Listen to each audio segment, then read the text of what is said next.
하나님 우리 귀한 찬양을 받으신 줄로 믿습니다. 서로 인사 한번으로는 하죠. 좌우에 서로 반갑습니다. 잘 오셨습니다. 축복합니다. 네.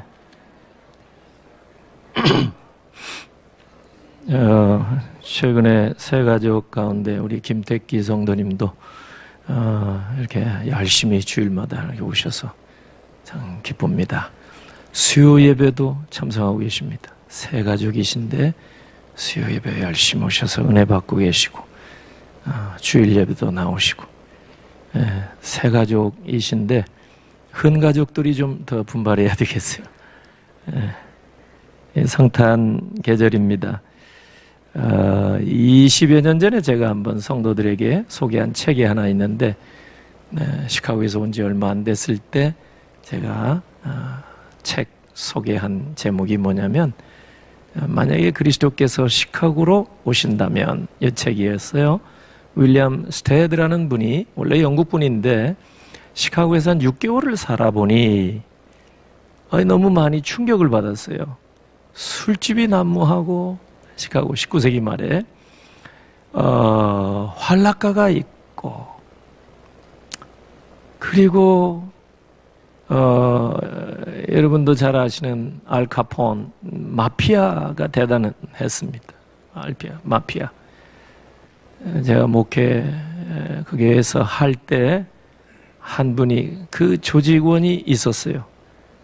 근데 우리 한국 교인의 남편이에요. 이태리계 미국인인데 어쨌든 시 청소 그쪽 공무원 일을 했었는데 자세히 뭐 어떻게 해서 됐는지는 잘 모르겠지만 교도소의 수감 중에 제가 신방을 간 적이 있어요. 시카고에서 락포드라고 상당히 먼데 거기까지 신방을 갔어요. 미국 교도소 신방은 또 그때 처음 가봤습니다. 격려하고 나중에 출소 이후에 교회 우리 제가 섬기던 교회 그 아내와 함께 열심히 이렇게 참석을 하고 많은 대화도 나누게 했습니다. 그때까지도 마피아 조직이 있었습니다. 130여 년 전에 나온 책인데 우리에게 많은 것을 깨닫게 해줍니다. 만약 그리스도께서 시카고 아니라 우리 집에 오셔서 노크하고 계신다면 여러분 우리가 얼마나 정신없겠어요. 주님 조금만요, 잠시만요. 틀림없이 그럴 것 같아요. 뭐 가리고 치울 게 한두 가지겠어요? 단순히 청소만 문제가 아니잖아요. 주님이 지금 우리 문 앞에 와서 노크하고 계시는데 바로 문 열고 어서 오십시오 할 수 있겠습니까? 며칠 전에 파송 선교사 이진호 선교사님에게 전화를 했어요. 연말에 이제 송구영신 예배 때 영상 인사말 하나 만들어서 보내달라 등등 또 뭐 건강한지 그래서 화상 통화로 합시다 그랬는데 목사님 지금은 안 돼요 그래요. 몰골이 말이 아닙니다 그래요. 12월 1월 달에 그 선교사님이 사역하는 난노회 20여 교회 순방하며 추수감사 예배 지금 이제 드리고 성탄 예배도 같이 드리겠는데 그 전체 노회 감사 예배도 모여서 드리고 막 하는 일이 너무 많은가 봐요. 막. 그래서 영상 통화는 못했습니다. 만약에 주님이 오늘 우리 집에 오신다면 여러분 문 열고 어서 오십시오 할 만한 사람이 과연 몇 분이나 될까? 치울 게 얼마나 많아요. 바쁜데 성경책이라도 갖다 놔야 되는데 그때 안 보이죠? 어디 굴러다니는지. 그러니까 참 주님 조금만 기다려주세요. 근데 마지막 심판 날 때는 기다려주지 않습니다. 마지막 심판 때는. 2000년 전에 예수님은 이미 이 땅에 오셨습니다. 근데 놀랍게도 예수님께서 이 땅에 오신 사건도 놀랍거니와 예수님이 부활 승천하시면서 마지막 유언처럼 남겨주신 말씀도 참 놀랍습니다. 생각하면 이게 보통 말씀이 아닙니다. 마태복음 28장 28절 내가 너희에게 분부한 모든 것을 가르쳐 지키게 하라. 볼지어다 내가 세상 끝날까지 너희와 항상 함께 있으리라. 여러분 이게 무슨 약속이에요? 소위 임마누엘의 약속입니다. 내가 성자 하나님, 내가 너희와 세상 끝날까지 항상 함께 있으리라. 이게 임마누엘, 이브리 말로 하나님이 우리와 함께 하시다. 오늘 본문에 해석까지 나와 있죠. 23절에 번역한 적 임마누엘. 근데 놀랍게도 하나님께서는 신약 시대에만 우리와 함께 하시겠다 약속하지 아니하셨어요. 이미 구약 시대에도 하나님이 우리와 함께 하시기를 원하노라 말씀하셨습니다. 여러분 오늘 본문 23절 보면 보라 처녀가 잉태하여 아들을 낳을 것이요 그 이름을 임마누엘이라 하리라. 이게 지금 마태가 단순히 기록한 게 아니에요. 마태는 750여 년 전에 이사야 선지자가 예언한 그 말씀을 그대로 여기에 옮겨 적고 있습니다. 왜? 750년 전에 이사야 선지자가 이제 장차 메시아 예수 그리스도 성자 하나님이 이 땅에 오실 것이다. 사람의 몸을 입고 오신다. 예언을 했거든요. 근데 750여 년이 지난 다음에 정말 예수님이 이 땅에 사람의 모습으로 오셨단 말이에요. 그래서 그 말씀이 성취되었다는 사실을 오늘 여기 23절에 기록해 놓고 있는 거예요. 이사야가 예언했던 그 말씀 그대로. 놀랍지 않아요? 근데 뭐예요? 메시아로 오실 예수 그리스도의 이름이 뭐라고요? 임마누엘. 집안에서는 예수는 구약의 여호수아라는 이름이고 구원자라는 뜻이죠. 그런데 이미 이사야를 통해서 예언했던 예수님의 이름이 임마누엘이라 하리라. 근데 여기 23절에 그대로 기록을 해놨어. 성취됐다. 하나님은 죄에 빠진 우리 인생들을 구원하시기 위해서 여러 선지자들을 파견하셨어요. 회개하고 하나님 앞에 나오라. 그런데 완악한 인생들은 하나님 앞에 나오지를 않았던 겁니다. 그래서 하나님이 마지막에 직접 이 세상에 사람의 몸을 입고 오신 것입니다. 그것이 바로 예수 그리스도의 탄생, 오심입니다. 성자 하나님이 예수 그리스도께서 이 땅에 직접 오신 것은 우리에게 큰 축복인 줄로 믿습니다. 구약시대는 상상할 수 없는 일입니다. 왜냐하면 거룩하신 하나님이 죄에 가득 찬 우리를 만나게 되고 우리는 즉사했어요. 구약에 보면 많이 나오죠? 너무 거룩한 분 앞에 죄인이 감히 설 수가 없어요. 그런데 그분이 직접 거룩한 모습 자체로 오셨다면 우린 다 죽어요. 2000년 전 팔레스타인 땅 유대인들 다 죽었을 거예요. 근데 성자 하나님이 사람의 몸을 입고 낮추고 구부러뜨리고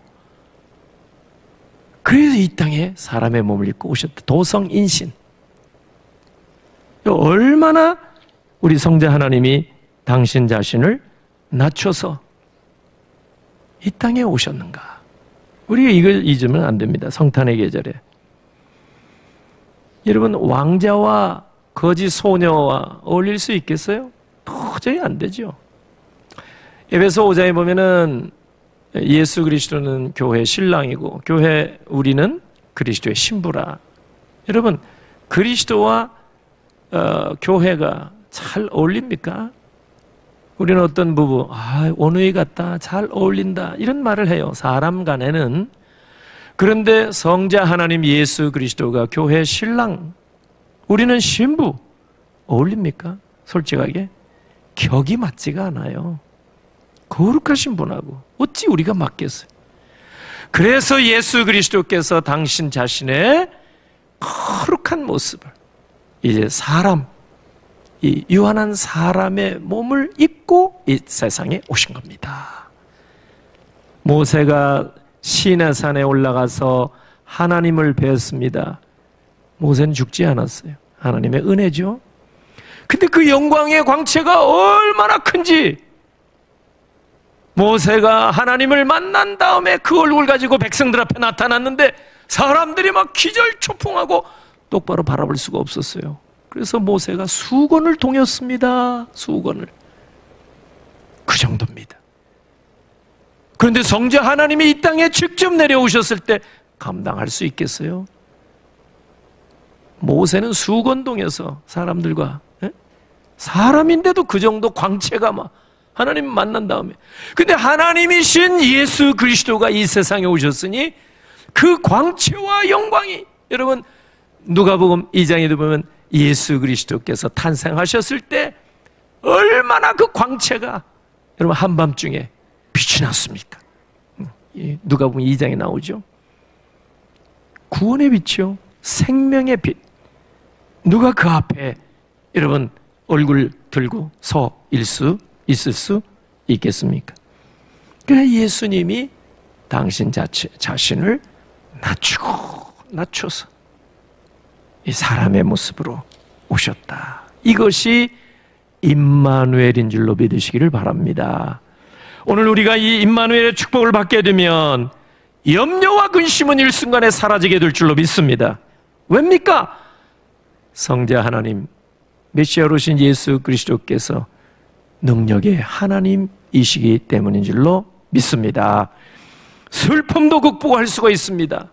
염려 근심뿐만 아니라 슬픔까지도, 인생의 모든 고난도 다 헤쳐나갈 수 있을 줄로 믿습니다. 왜냐하면 능력의 주님이 임마누엘, 우리와 함께 하시기 때문인 줄로 믿습니다.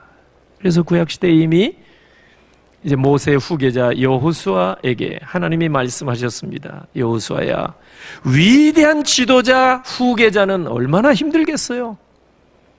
한국교회 기라상 같은 여러분 목사님들 후임자 얼마나 힘들겠어요? 우리 노회에서도 총회장 하신 목사님, 그 후임자 목사님이 참 버거워하더라고요. 힘들죠.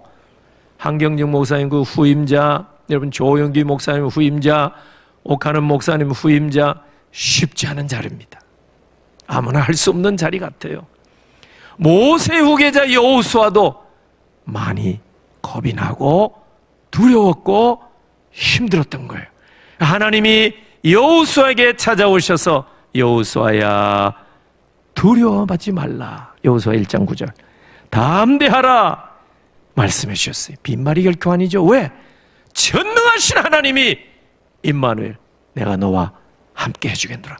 모세에게 함께 해준 것처럼 너와도 내가 함께 해주겠노라. 할렐루야. 그 임마누엘 하나님이 오늘 여러분과 함께 해줄 줄로 믿으시기를 바랍니다. 예. 근데 사람들은요, 임마누엘의 복을 신통치 않게 생각해요. 귀하게 여기지 않아요. 왜 그럴까요? 세상의 사람들은 뭔가 가시적으로, 뭔가 손에 잡을 수 있는 세상의 부귀와 권세와 그런 영화, 이것만 귀하게 생각한다, 그 말이죠. 하나님이 함께 하시마, 그렇다고 해서 뭐 달라질 게 뭐 있겠습니까? 아니, 실제로 눈에 보이는, 손에 잡히는 그런 권세, 힘, 부귀, 영화, 이런 게 있어야 이게 더 나은 거지. 하나님이 우리와 함께 하시겠다. 그 무슨 대수가 되겠는가?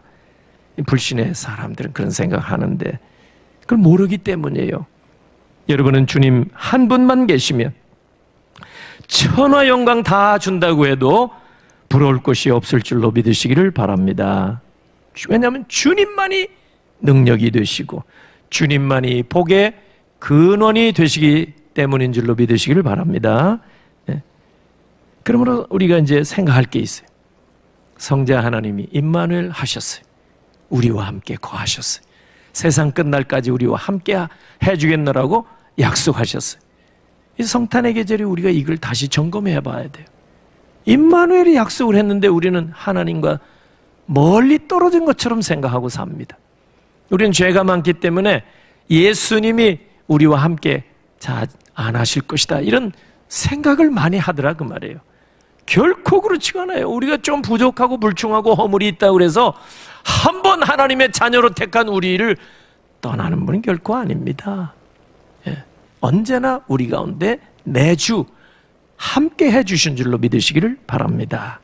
그렇다면 오늘 우리도 이제 우리 이웃과 더불어 성도들과 더불어 마치 주님처럼 임마누엘 같은 삶을 살아야 될 줄로 믿습니다. 임마누엘 삶이 뭘까요? 함께 사는 거예요. 임마누엘. 내가 너희와 함께 하리라. 우리도 임마누엘의 복을 받았으니 사랑하는 성도들과 함께 슬픔도 기쁨도 어려움도 고난도 함께 나누는 거예요. 함께 하는 거예요. 우리말 얼마나 좋아요. 나눈다.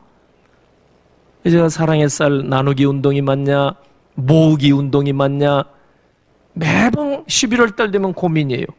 그래도 금년에 나누기라고 표현을 했습니다. 우리말이 얼마나 좋아요. 나누는 거예요. 나누는 거는 흩어 나누는 것도 있지만 쉐어링, 함께 갖는 거예요. 함께. 얼마나 참 우리말이 좋은지 몰라요. 함께. 나누어 주어도 함께 하는 거예요. 예. 임마누엘. 우리 주 예수 그리스도께서는 우리와 함께 삶을 나누고 고통, 고민, 슬픔, 기쁨도 나누시고자 우리와 함께 하시는 줄로 믿습니다. 성자 하나님이 임마누엘 하신 것처럼 우리도 예수 그리스도를 따르는 제자들로서 우리도 우리 이웃들과 함께 교우들과 함께 기쁨도 아픔도 슬픔도 나눠야 될 줄로 믿습니다. 근데 우리는 습성상 이사야 53장 6절 보니까 각기 제 길로 가는 습성이 있어요. 양들이 그렇다고 그래요. 각기 제 길. 함께 있는 걸 싫어해요. 함께 있는 거. 각기 제 길. 여러분 성탄의 계절이 되었습니다. 이때 우리가 꼭 기억해야 할 것. 하나님이 우리와 함께 하시기를 원하셔서 직접 사람의 몸을 입고 이 땅에 오셨다는 사실. 그러므로 오늘 우리도 임마누엘의 삶을 살아야 될 줄로 믿습니다. 여러분 우리가 왜 이웃과 더불어 이렇게 함께 살기가 어렵습니까? 갈수록.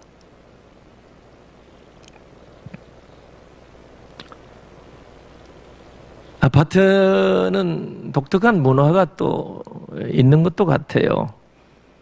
제가 이제 이사 가서 전에는 아파트에 사는 또 일하는 분들 또 앞집 이렇게 뭐 교회에서 떡이 나오고 선물이 나오면 이렇게 전달해 드렸어요. 타올 같은 거 기념 타올 전달해 드리고. 근데 새로 이제 이사 온 집에 떡을 한두 번 이렇게 드리고 교회에서 행사 있었으니까 드세요. 근데 매우 불편해 하시는 것 같아요. 많이 보니까 눈치가. 왜냐하면 받았으니 갚아야 되는데 주어야 되는데 give and take. 이 불편하다 그거예요. 떡 한 덩어리 받고 또 뭘 줘야 되냐 그 말이에요. 한 번은 그 농장에서 아주 호박 진짜 맛있게 보이는 호박을 한 덩이 갖다 주셨어요.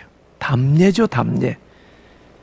근데 눈치를 가만히 보니까 다음부터는 가져오지 마세요. 그거 같아. 그래서 지금 그 이후로 한 두어 번 드리고 안 드려요. 왜냐하면 떡 한 덩이 받고 계란 한 판 또 갚아야 되고 이런 마음이 있는 것 같아요. 착한 한국 사람들이니까. 보니까 다른 교회 이렇게 교패가 붙어 있길래 너무 반갑고 우리 교단 교패를 해서 할렐루야 하고 했는데 목사가 앞집에 사니까 얼마나 불편하겠어요. 골프채 들고 새벽에 나가다가 나는 새벽 예배 나오는데 이 집사님은 골프채 들고 나가는 거예요. 얼마나 불편하겠어요. 하여튼 이만 하고 그래도 우리가 임마누엘의 복을 받았으니 임마누엘 하나님이 우리와 함께 하시는 복 우리도 이웃과 더불어 그죠? 아니 가까운 우리 성도들 교우들과 더불어 어렵고 힘들 때 우리가 남이냐 말이에요. 가족이다 그 말이죠. 성도들도 교우도 영적인 가족. 그래서 아픈 사람들 위해서 기도하고 그러잖아요. 가족이니까 걱정이 되는 거 아니겠어요? 그러니까 임마누엘의 삶을 사는 거예요. 성탄의 계절에 다시 한번 생각해보는 여러분 되시기를 바랍니다. 예수님은 정말로 임마누엘의 삶을 이 땅에 계시면서 사셨어요. 예수님은 세리와 창기들과 같이 식사하신 적이 있어요. 버려진 이웃일지라도 예수님이 그들을 챙겨주신 거예요. 그게 임마누엘입니다. 예수님은 잔치집에 가셔도 축복하셨습니다. 가나 혼인잔치집에 가셔서 보니까 잔치에 흥이 깨지는 거예요. 포도주. 그 사람들이, 팔레스타인 사람들이 잔치집에 포도주가 있어야 되는데 다 떨어지는, 예수님이 기사와 표적을 동원하셔서 여러분 포도주 떨어지지 않게 하신 거예요. 잔치집에 가셔서 축복하시고, 예수님은 초상집에 가셔서 통공하셨습니다. 웃는 자와 함께 웃고 우는 자와 함께 우셨던 거예요. 베다니 나사로의 부고를 들으시고 주님은 통곡하셨습니다. 주님이 우셨어요. 이것도 다 예수님이 임마누엘 삶을 사신 증거인 줄로 믿습니다. 예. 더불어 사는 삶이고 나누는 삶이죠. 이게 올해 우리 교회 실천 목표가 다시 회복하는 교회가 되자였습니다.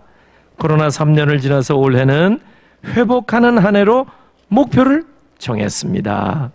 그런데 올 한 해를 돌아볼 때 우리는 아직도 예배가 온전히 회복되지를 못했습니다. 대면 예배가 온전히 회복되지를 못했습니다. 성도의 교제도 코로나 때문에 거리 두기 이런 거 많이 했잖아요. 6m 떨어지고 이런 거. 그 성도의 교제도 보면 온전히 회복이 안 됐습니다. 그래서 제가 내년도에 우리 교회 실천 목표를 친밀한 교제 공동체가 되자 이렇게 정한 거예요. 구체적으로 말씀드리면 첫째는 하나님과 친밀한 그런 관계가 회복이 돼야 되겠다. 둘째는 성도지간의 친밀한 관계가 회복이 돼야 되겠다. 이게 이제 2024년도 교회 실천 목표입니다. 성도들이 이걸 알고 함께 기도하시기를 바랍니다. 여러분, 하나님과 더 친밀한 관계를 갖기 위해서는 말씀과 기도에는 다른 거 없어요. 하나님과 개인적인 그 경건 생활 외에는 없어요. 그래서 내년에는 성경 1년 동안 통독, 일독을 하면 좀 기념품을 드려야 되겠다. 이렇게 생각을 하고 있어요. 무엇을 드릴까? 아직은 정하지는 않았습니다만은 아마 금으로 된 책갈피를 드릴까 지금 생각 중이에요. 금 책갈피 있잖아요. 금으로 된 거. 그걸 많이 모았다가 팔아도 돈이 되니까 금 이렇게 책갈피 성경 읽다가 꼽아놓는 거. 제가 하나 받은 게 있는데 아유 참 상하지도 않고 좋아요. 또 성경을 내년 한 해 동안 필사 개인적으로 어떤 분은 신약부터 신약이 27권이니까 신약부터 그래서 27권을 빨리 이렇게 다 필사 완주. 또 어떤 분은 아예 작정하고 1월 달부터 창세기부터 계시록까지. 근데 너무 힘들잖아요. 1년 내내 1년 걸려서 못하는 사람도 있을 거예요. 그래서 구약 39권 이거를 1년 동안 완주했다. 최소한 구약이든 신약이든 그렇게 필사 다 마치면 그 기념품을 드릴까 합니다. 39권 구약을 다 필사 완료를 하신 분에게는 그 1000배의 복을 드리려고 39권 다 필사했으니까 39,000원짜리 선물을 드리고, 신약은 27권이니까 1000배를 보상해서 27,000원짜리 기념품을 드릴까 아직 결정은 안 했지만 하여튼 이래저래 생각 중입니다. 교회가 격려하고자 합니다. 여러분, 우리가 좀 회복될 게 너무 많아요. 그리고 성도 간에 사도행전 2장 42절을 보면 초대교회가 성전뜰에서도 부지런히 모여서 대그룹으로 예배를 드리고 가정마다 모여서 소그룹으로 예배를 드리고 성경 공부하고 기도했습니다. 떡을 떼며 교제를 했습니다. 친밀한 교제 공동체가 되자 이거예요. 성도끼리도. 지금 이제 그 셀리더 위로의 밤 때 그 보고가 됐지만은 금년 한 해 동안 셀 모임에 참여하신 분들이 얼마나 되는가? 참여한 분들이 200명이 안 돼요. 우리 교인들 3분의 1도 안 돼요. 그러니까 셀 모임에도 아직 회복이 안 되고 있다 그 말이죠. 성도들이 예배 자리에 이제 회복이 돼 돌아오고 또 셀 모임 이 교제권에 들어오게 될 때 비로소 교회는 건강하게 세워질 줄로 믿습니다. 성경이 모이기를 힘쓰라고 그랬죠? 왜? 어렵기 때문입니다. 이렇게 권면이 있다는 것은 어렵다 그 말이에요. 말세가 될수록 분주하게 된다 그러잖아요.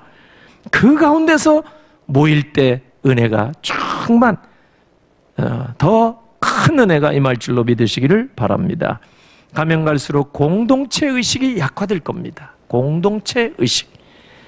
우리는 교회 공동체를 세워가야 돼요. 마귀는 공동체를 허물어뜨리려고 합니다. 그래서 공동체를 파괴하는 게 7가지 요소가 있고 공동체를 건강하게 세우는데 7가지 요소가 있습니다. 공동체를 막 무너뜨리고 파괴하는 7가지 요소가 뭐냐면 험담입니다. 남 뒷말하는 거. 두 번째는 교만 떠는 거예요. 교만. 그럼 공동체가 너나 잘하라고 떠나요. 공동체가 파괴돼요. 세 번째는 시기하고, 네 번째는 속이고, 다섯 번째는 욕심 부리고, 여섯 번째는 미워하고, 일곱 번째는 고집 피우는 거. 이거는 마귀가 좋아하는 거예요. 공동체가 파괴됩니다. 손상을 입어요. 반면에 공동체를 세우는 7가지 요소는 격려 많이 하고, 격려. 가정 공동체, 교회 공동체, 사회 공동체 마찬가지입니다. 격려가 제일 많이 필요해요. 첫 번째. 두 번째는 서로 겸손하고, 겸손. 당신 먼저. 세 번째는 친절하고, 친절. 네 번째는 경청. 다른 분들 이야기를 들어주고. 셀에서 돌아가면서 하는 얘기를 듣는 거잖아요. 중요한 거예요. 다섯째는 긍휼, 사랑. 사랑과 긍휼. 네, 사랑. 여섯째는 용서하는 마음. 네, 넓은 마음. 일곱째는 순종. 순종의 마음. 이게 공동체를 세우는 요소거든. 이게 없으면 마귀의 놀이터가 된단 말이에요. 교회도. 네. 험담이 나고 교만하고 시기, 질투, 속이고 욕심 부리고 네. 고집 부리고 마귀가 이 놀이터 삼는 거예요. 교회도. 오늘 말씀을 맺겠습니다. 성탄의 계절에 우리가 생각할 것 크게 2가지 말씀드렸어요. 첫째는 뭐예요? 예수 그리스도께서 임마누엘이시다는 사실. 언제나 우리와 함께 하시기를 약속하셨다는 사실을 꼭 기억하시길 주의 이름으로 축원합니다. 우리가 좀 불충해도 아무리 좀 있더라도 하나님의 자녀로 택함을 받은 하나님의 자녀의 권세를 가진 우리들이라면 예수 그리스도께서는 세상 끝날까지 항상 임마누엘 우리와 함께 계실 줄로 믿습니다. 네. 두 번째는 뭐예요? 우리도 임마누엘의 복을 받았으니 사랑하는 이웃에게 더 가까운 이웃이 되어드리고 남을 나라가 아니라 그리고 우리 교우의 믿음의 공동체 안에서도 참 그리스도의 지체로서 영적인 가족으로서 함께하는 삶을 살아가도록 힘쓰는 여러분들이 되시기를 바랍니다. 우리 주변에 조금만 우리가 찬찬히 보게 되면 몸도 마음도 약한 우리 지체들이 많이 있습니다. 따뜻한 이웃이 되어주자 그 말이죠. 더 가까운 이웃이 되어야 되겠다 이 말이에요. 그것이 임마누엘 복을 받은 우리가 해야 할 일입니다. 임마누엘의 삶을 우리도 살아야 된다 그 말이에요. 우리가 얼마나 대단한 존재라고 다른 사람과 고고하다고 어울리지 않기로 작정합니까? 우리가 얼마나 거룩한 사람이라고 다른 사람과 더불어 사는 것을 기피합니까? 우리가 얼마나 관이 높은 족속이라고 사람들 어울리기를 꺼려하냐 그 말이에요. 가진 거 좀 없다고 무시하고, 배운 거 없다고 무시하고, 실력 딸린다고 무시하고, 그러다가 마지막 심판대 앞에 서게 될 때 하나님으로부터 내가 너를 도무지 알지 못하겠노라, 뭐 이런, 하나님이 정작 마지막 심판대에서 무시하신다면 망하는 인생 아니겠어요? 오늘 이 아침에 주신 말씀, 임마누엘의 복, 우리도 임마누엘의 삶을 살아가기로 힘쓰는 비전가족 여러분 다 되시기를 예수님의 이름으로 축원합니다. 아멘. 기도합니다. 하나님 아버지 은혜를 감사합니다.